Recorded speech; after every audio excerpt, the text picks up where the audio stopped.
We are in Storgatan for att intervjua Bo Frank, the mayor of the city. Hello, Bo. Tack så mycket. Trevligt att vara på Storgatan med dig. Tack. Bo, the best information som en mayor kan ha är sin stad är calm, quiet and clean. And Växjö has got these three titles according to our observation. Very quiet, very clean and very calm. But business is not going well. They are moving outside of the city. And people are complaining about lack of parking spaces. How do you want to solve that problem?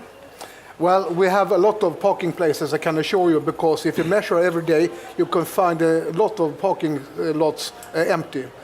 Så att det finns ganska gott om parkeringsplatser och kommunen försöker att rusta upp stadskärnan. Vi invigde nyligen den fantastiska lekgatan. Kommunen satsar flera miljoner varje år för att göra centrum attraktivt för nya affärer, restauranger, nöjesliv och liknande. Så att stadskärnan är väldigt viktig för kommunens utveckling. Men handeln totalt sett för Växjö kommun går ju väldigt bra. Och många företag flyttar in till Växjö. Och sedan 2006 har det tillkommit 3000 nya jobb i Växjö. Så det är bra. Men när vi kommer till Swedish democracy in the city. På grund av svenska demokrati bygger på fred och frihet. But what are your plans to sustain and to improve this democracy? Det viktigaste är att vi fortsätter dialogen och samtalet med medborgarna. Och jag tror att jag är den enda borgmästaren i hela världen som svarar alla medborgare på mejl samma dag, alla dagar året om. Jag träffar medborgare varje måndag är kommunhuset öppet. Medborgare kan lägga förslag till kommunfullmäktige och de flesta politiker träffar väldigt många medborgare varje vecka, varje månad, år ut och år in. Och det är viktigt för demokratin. Alla ska kunna veta vilka politikerna är och politikerna ska kunna ställa upp för dialog med medborgarna. Good, thank you, Bo. But in terms of equality, there's no doubt there's very high standard of equality in the city and in Kronby, in Sweden in general. But the gender equality, there's so many talks and discussions about it. Women say we are not equal in employment, opportunities, in payments, in all these things. And this is your city. Everybody must be equal to another, regardless of gender. Has there been any rumors or facts that you have received that the women are really complaining about equality? I haven't heard women complaining because we are quite equal in Växjö. Lönegapet mellan män och kvinnor minskar varje år och minskar också i Sverige. Kvinnor och flickor får bättre och bättre betyg i skolan så att kvinnorna blir mer och mer välutbildade i förhållande till pojkarna. Det är också på det sättet att de flesta politiska partier har jämn könsfördelning inom partierna mellan män och kvinnor. Så att Växjö är väldigt duktiga på att vi ska vara en jämställd kommun. Och i kommunadministrationen är de flesta toppchefer faktiskt kvinnor. Så Växjö är en väldigt, väldigt jämställd kommun. Och Sverige ligger i topp i världen när det gäller att män och kvinnor har en hög förvärvsgrad. Män och kvinnor jobbar väldigt mycket i Sverige och det leder också till ökad jämställdhet. Och lönegapet som sagt minskar varje år mellan män och kvinnor, vilket är mycket bra. In terms of payment, they say it's not equal. In terms of payment, that's the most important issue for equality. If the income gap is decreasing every year. Okay. Maybe in future they will be equal. Well, in future it will be more of equality because women are better and better educated compared to men. Good. But in terms of that equality, we have a large number of immigrants who are not in the same level of education with the svenska medborgare. And if they are not as well educated or as well trained as others, they will not be sufficiently available in the arbetsmarknad. And that will create unjust employment space, which in turn affects the equality. Is there any plan that will improve the immigrant participation in education and training? The first thing to say is that each individual is responsible for herself. Alltså varje individ måste själv ha en vilja till integration, att utbilda sig i svenska språket och vara en del av samhället. Och då också jämställdheten speciellt viktig för nyanlända till Sverige. Man måste faktiskt acceptera våra värderingar i Sverige som har med jämställdhet att göra. Flickor ska kunna delta i samhällslivet precis på samma sätt som pojkar. Män och kvinnor ska kunna hälsa på varandra. Och kvinnorna och tjejerna ska få de bästa förutsättningarna. Och jag tror att på lång sikt så kommer det gå mycket bra. Därför vi vet att andra generationens invandrare har ungefär lika mycket arbete som vanliga svenskar. Utan det handlar om utbildning. Sen vet vi också att det är väldigt viktigt att man har en bra utbildningsbakgrund. Och har man inte det så ska man få det i Sverige. Men det är individuellt. Men kan vi take it as regional level, any plan at regional level to increase the participation of these immigrants into the work job market? Vi har tagit ett speciellt initiativ, alla partier i Växjö kommun, nämligen det att vi vill överta Arbetsförmedlingens arbete. Så att vi har skickat in en framställning, eller kommer att skicka in en framställning till regeringen, att Växjö kommun vill sköta hela Arbetsförmedlingens arbete. Då förfogar vi över kontakterna med företagen, näringslivspolitiken, utbildningssystemet och arbetsmarknadspolitiken. Så vi vill bli en försökskommun i Sverige där kommunen är ansvarig för allting. Och det tror vi kan underlätta integrationen och göra att fler människor får ett arbete. Thank you very much. Multiculturality. Sweden seems to be moving towards a multicultural society, especially Kronoberg. Small land, in fact, but in Kronoberg, there's a great number of immigrants coming in, and the people are growing with various ethnic backgrounds. But the question of representation is not enough in the fields of jobs, in the fields of political representation, because in the parties you don't see leadership in the Kronoberg level that are immigrant origin. So how do you sustain the democracy in the region if the representation of the people who are coming from different backgrounds is not the same in all sectors? How? Because we have to come back to the individual responsibility, because we can't, as politicians, bring people to democracy. They must have a will by themselves. Så det är väldigt viktigt att varje vuxen människa måste själv skaffa sig språkkunskaper, utbildning och vilja bli en del i samhällslivet. Trösklarna är väldigt låga att komma in i Sverige. Det är väldigt lätt att komma med i ett politiskt parti. Det är väldigt lätt att engagera sig i föreningslivet. Så att vill man verkligen bli integrerad, då går man med i en idrottsförening, en kulturförening, man lär träffa svenskar och man försöker bli en del av det svenska samhället. Då är det mycket lättare. Men man måste själv också ta initiativ. Man kan inte bara sitta och vänta på att någon annan ska ta initiativet. Okay, so that is multiculturality. In migration, people are moving to the city.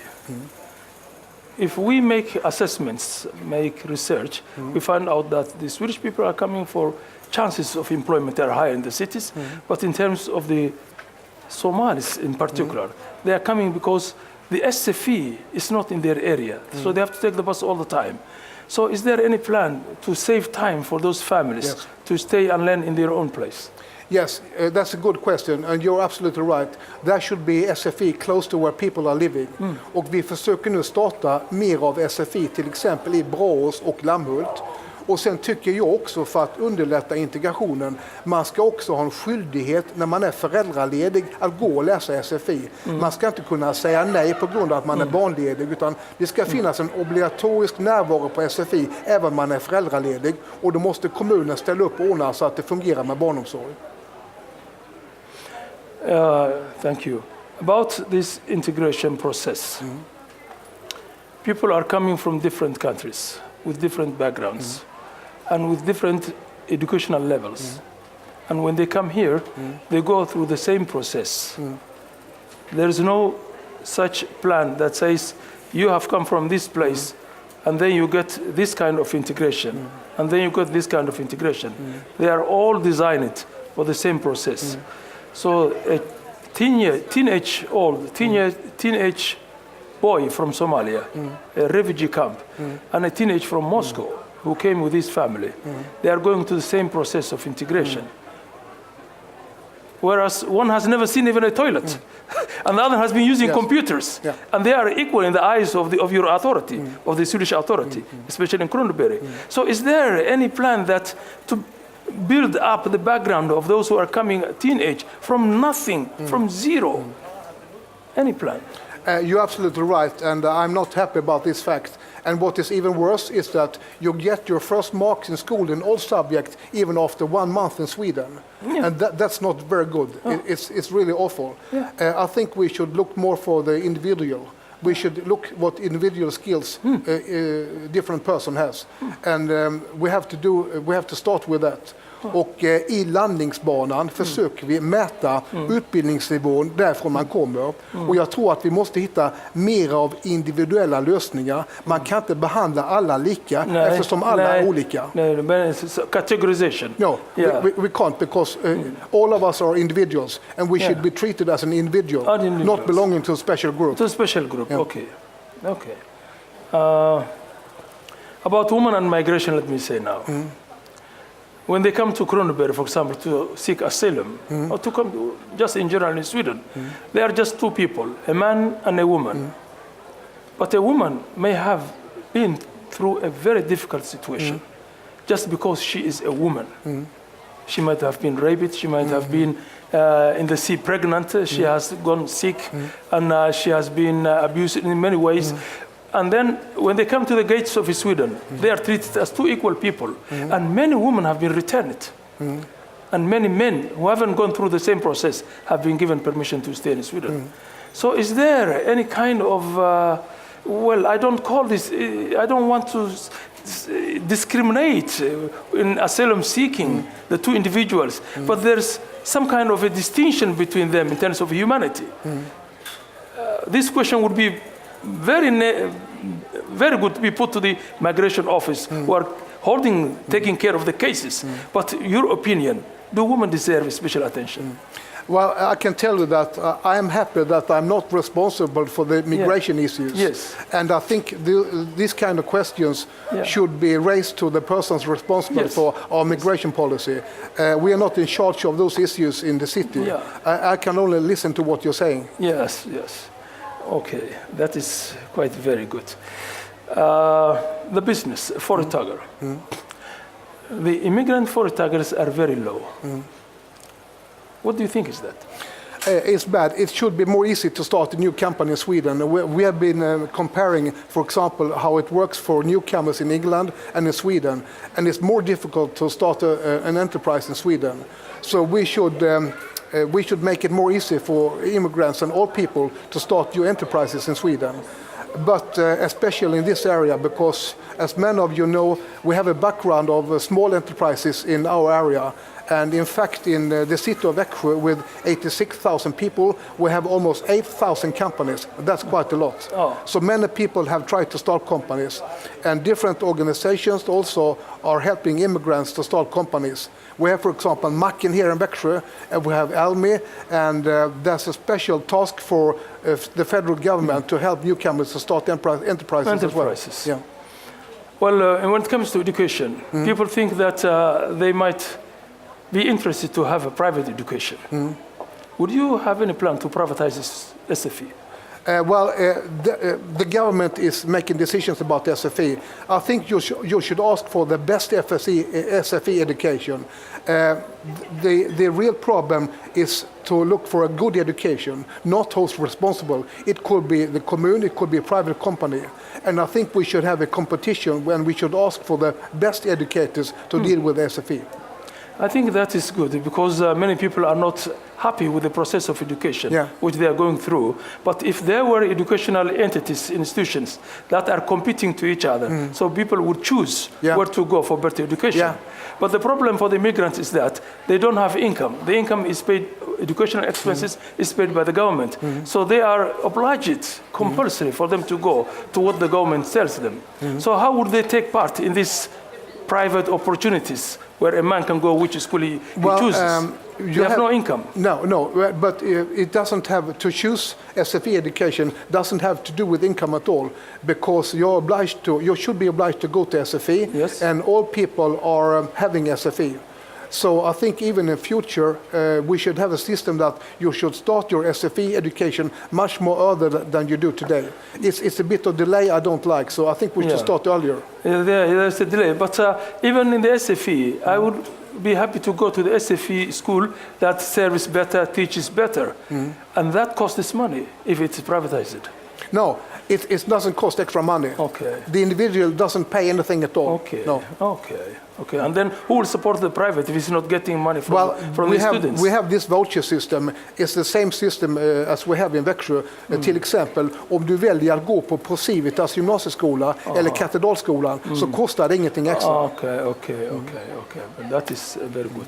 So I think I have done almost all the questions. You are finishing all my questions. I have to reserve for the other petitions. Thank you very much. Trevligt att träffas på Storgatan. Thank you Tack så mycket. All the Tack så best to you, mycket. bro. Tack. All the best to you. Tack så mycket.